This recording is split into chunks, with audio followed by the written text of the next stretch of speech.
We are also watching what's going on in Morocco and the ongoing response to the earthquake disaster. More than 2,800 people are now reported dead there, a number expected to climb.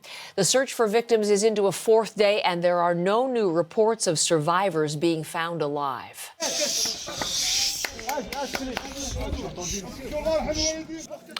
You can hear the rescuers there asking for silence as they listen for people trapped under collapsed homes.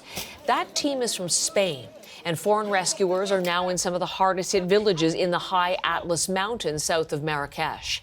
Morocco's government is under pressure to accept more foreign help, but it continues to limit it to Spain, the UK, Qatar, and the United Arab Emirates. Survivors in some remote places say they've been left to fend for themselves.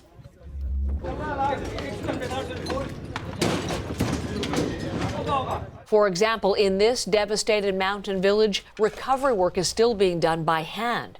Villagers say an official came to count the number of dead after the 6.8 magnitude quake hit Friday night, but they're still waiting for government help to arrive. Alex Cadier has the latest on the rescue and the recovery effort from Marrakesh today.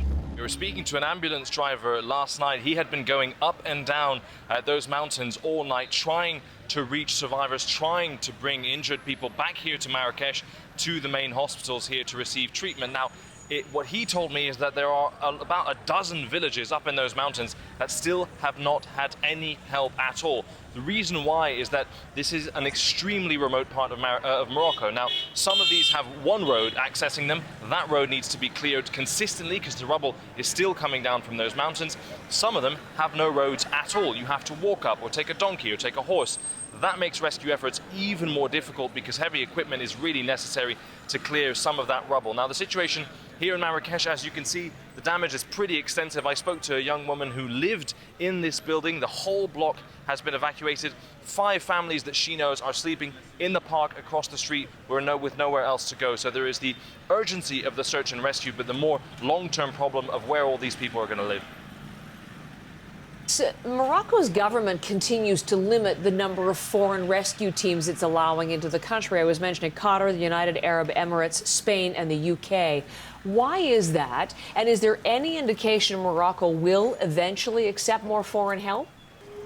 Yeah, the official reason given by the government of Morocco is that they wanted to make sure the response was coordinated. They don't want too many cooks in the kitchen, effectively. They don't want people coming in, flooding in with loads of different offers of help, some of which aren't needed. That was the reason given by the Moroccan government. We have heard a lot of frustration expressed here in the streets of Marrakesh about that slow pace. That is something that locals here are concerned about. The other thing I want to say is that that is 4 countries through the official channels. This morning we saw NGO teams from Japan, search and rescue teams coming on the first flight from Japan to help out.